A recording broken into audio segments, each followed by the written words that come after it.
अस्सलाम वालेकुम। अम्मी ने कहा था कि लड़की देखने जाना है, तो तैयार रहना। ये 2-4 दिन से कह रही थी मुझे अम्मी। मैंने कहा ठीक है, मैं देखने चला जाऊंगा, लेकिन मैं आंखें बंद करके नहीं करूंगा। पहले मैं देखूंगा लड़की कैसी है, मेरे काबिल है भी या नहीं। ठीक है, मैं कोई इतना परफेक्ट नहीं हूँ, लेकिन मैं इतना गया गुजरा भी नहीं हूँ कि जिससे मर्ज़ी मुंह उठा के कर लूँ। तो अम्मी कहती आंखें बंद करके नहीं करेंगे, देख के करेंगे, और साफ़ सुथरे कपड़े पहन लो, या नहीं कपड़े हैं तो ले आओ। मैंने कहा ये क्या है, मतलब कपड़े तो कपड़े ही हैं। अब मैं कोई दिखावा थोड़ी करना है वहाँ जाके। फिर भी मैं ना कोई अपने कमरे में साफ़ कपड़े थे वो मैंने पहन लिए। तो मम्मी ने कहा नहीं, ये नहीं, मैं ला कर देती हूँ। मम्मी ने फिर लेके आई। वो सेल लगी थी ब्रेकआउट में। तो अम्मी मेरे लिए पैंट शर्ट और स्वेटर ले आई, और एक्स्ट्रा ट्राउज़र भी ले आई। मैंने कहा इसकी क्या ज़रूरत थी, पैसे ज़ाया किए हैं। अम्मी ने कहा चुप करके पहना इसको। तो फिर मैं पैंट देखी, उसकी वेस्ट थी 34, जबकि मेरी वेस्ट है 30। मैं स्मार्ट हूँ। मतलब किसी ज़माने में कोई 3-4 साल पहले मेरी वेस्ट हुआ करती थी 32, लेकिन अब वो हो गई है 30। वो पता नहीं कौन लोग हैं जो कहते हैं बंदा शादी के बाद मोटा हो जाता है। अपने अपना ख्याल ही नहीं रखेंगे तो बस मोटे ही होंगे। तो खैर वो मैंने जाके वो ब्रेकआउट वालों को कहा कि ये चेंज करानी है, वेस्ट 34 नहीं है, 30 चाहिए। उसने पहले सोचा, फिर कहा, लड़के को आवाज़ दी, उसने चेंज कर दी। मैंने पहन के देखी, 30 सही थी। तो वो मैं पहन लेके घर आ गया। तो वो अजीब सेल लगाई हो, तो उन्होंने क्या मतलब ना, 4500 लिखा हुआ है और 30-35% ऑफ है। मतलब 4500 की लिख के 1500 ऑफ करेंगे और 3000 की हमें दे देंगे। ये सेल नहीं है, ये लूट मार है। मतलब वही चीज़ 1500 रुपये की मिल जाती है, लेकिन उन्होंने वो 3000 की बेचनी है, बस ब्रांड का नाम साथ चिपका दिया है। तो 4500 लिखा हुआ है, थोड़ी सेल दे के उन्होंने बड़ा एहसान किया, 3000 के दे दिया, चाहे उसकी कीमत 2500 हो। खैर वो मैं ले आया, लेकिन फिर मैंने देखा एक और पेंट टाइप ट्राउज़र है, उसकी भी वेस्ट 34 है। वो मैं जाके देखूंगा, चेंज होती है तो हो जाए। पहले रसीद नहीं मिली थी, लेकिन अब मैं देखा रसीद मिल गई है, लेकिन टैग लगा हुआ था, टैग से हो ही चेंज हो जाना। हाँ खैर बात यह है कि वो पैंट मैं लेके फिर पहन ली। फिर मैंने शेव की, बड़ी मुश्किल से शेव की, और फिर मैं बैठ गया, अम्मी का इंतज़ार करने लग गया। तो अम्मी भी तैयार थी, लेकिन एक भाई के साथ जाना था, वो जिम गया हुआ था, उसने आधा पौना घंटा लेट करवा दिया।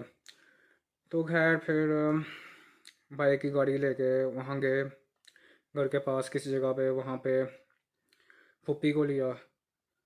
फिर वो मैच मेकर था, वो वहाँ खड़ा था।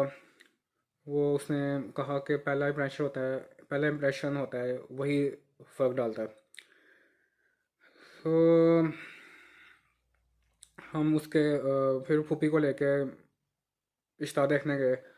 वहाँ पे सीढ़ियाँ चढ़ के ऊपर हम गए। मेरे ख्याल से कोई किराए का घर था उनका, या अपना था पता नहीं, लेकिन किराए का लग रहा था, क्योंकि ऊपर वाला पोर्शन था वहाँ पे।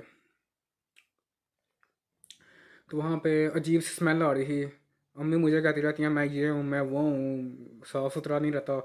तो उनके घर से इतनी स्मेल आ रही थी। तो वो कोई बंदा था, टीचर था उसका, लड़की का बाप। वो यही बातें करता रहा, कहाँ से पढ़े हुए हो, अच्छा यहाँ से, अच्छा क्या नाम था टीचर का, ये वो इसी बातों में वो लगा रहा। और लड़की आई फिर। आजकल यही होना चाहिए कि लड़का लड़की सामने बैठे हुए एक दूसरे को देख लें, ये क्या बात है। पहले लड़की वाले देखने आ रहे हैं, फिर लड़के वाले जा रहे हैं, ये वो इतने ड्रामे। ये सही था कि सामने लड़की आ गई है, उसको देख लिया, उसने मुझे देख लिया, मैंने उसको देख लिया। तो वो चाय लेके आई। चाय उन्होंने अजीब तरीके से बनाई थी, पता नहीं किस तरह के लोग हैं, पता नहीं किस तरह के लोग होते हैं। मतलब टी पैक डाला हुआ है और इस तरह चाय बन गई। खैर मैंने उनको बोला मैं चाय नहीं पीता। तो लड़की जो थी वो पढ़ी लिखी बहुत ज़्यादा लग रही थी, डॉक्टर थी। तो उसके अब्बे ने बोला हमें इस तरह का लड़का चाहिए था जो खुद डॉक्टर होता, तो उसके साथ लड़की के साथ मिलके कोई मेडिकल स्टोर या फिर क्लिनिक चला लेते। तो शक्ल के लिहाज से लड़की कोई खूबसूरत नहीं थी, बस ना गुजारे लायक थी। तो मैंने सोचा कि अम्मी ने ऐसे ही इतनी मेहनत कराई है मेरे पे, तो अम्मी भी कह रही थी जाने के बाद के फ़ोटो में कुछ और है, सामने कुछ और है। तो फिर हम वापस आ गए और घर में पुलाव बना हुआ था, वो मैंने खा लिया। और फिर मैं सोचने लग गया कि दुनिया में इतनी लड़कियां हैं जो कि एक से बढ़कर एक हैं। तो बंदा खुद देखे, यहाँ वहाँ जाए, ये नहीं कि सड़क पे खड़े होकर लड़कियां छेड़ने लग जाऊँ, ये बात नहीं है। बंदा खुद जाके देखे, पसंद कर ले, बाहर से कोई दोस्त वगैरह बना के उससे साथ कर ले, दोस्ती शादी कर ले। मतलब ये जो मैच मेकर होते हैं इनके पास तो गिने चुने रिश्ते होते हैं, इनको बस अपनी दिहाड़ी की पड़ी होती है, इन्होंने सारी दुनिया थोड़ी देखी होती है।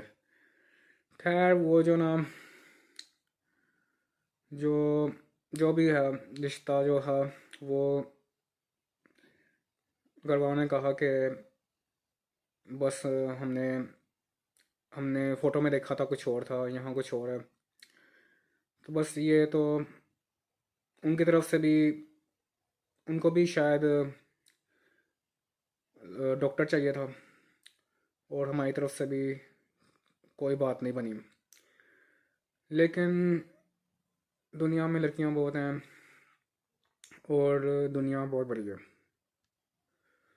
और अम्मी मुझे बार बार कह रही थी ये कलमों में बाल हैं सफ़ेद, इनको काले कर लो या इनको काट लो। मैंने कहा मुझे दिखावा करना नहीं आता, ना मैंने बाल काले करने हैं, ना कभी ज़िंदगी में दोबारा, मतलब ज़िंदगी में कभी बाल काले नहीं करने। सफ़ेद हो जाएंगे तो होते रहे, बंदा जो असल है वही नज़र आए। वो पता नहीं कौन बेवकूफ़ लोग होते हैं जो समझते हैं कि बाल काले होंगे तो ही लड़की देखेगी। बस इंसान को सही होना चाहिए, इंसान की आदतें सही होनी चाहिए। वैसे मुझे थोड़ी कन्फ्यूजन थी कि वो कौन लोग होंगे, कैसे लोग होंगे, पता नहीं कौन सी जगह होगी। लेकिन वहाँ जाके मैं रिलैक्स होकर बैठा रहा और कोई ख़ास कन्फ्यूजन नहीं हुई।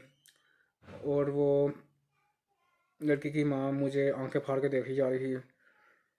ज़ाहिर है देखना उसने, दामाद जो बनता है उसको देखेगी। लेकिन हमें जो चाहिए था वो लोग वैसे नहीं थे, और उनको भी डॉक्टर चाहिए था। मैं डॉक्टर नहीं हूँ, मैं वैसे डॉक्टर हूँ, डिग्री के बगैर डॉक्टर हूँ। अगर इंसान अपनी अपने मसले हल कर सकता है किसी की मदद के बगैर, तो वो डॉक्टर ही होता है। अब किसी का सर्टिफिकेट नहीं चाहिए। मतलब अम्मी कपड़े लेके आई मेरे लिए, और मैंने कपड़े साफ पहने और शेव की और अतर लगाया और शूज़ साफ़ करके पहने। लेकिन हुआ क्या, कुछ भी नहीं। जो किस्मत में होता है वो इन सब चीज़ों के बगैर हो जाता है, और वो किस्मत में पता नहीं कब लिखा हुआ है।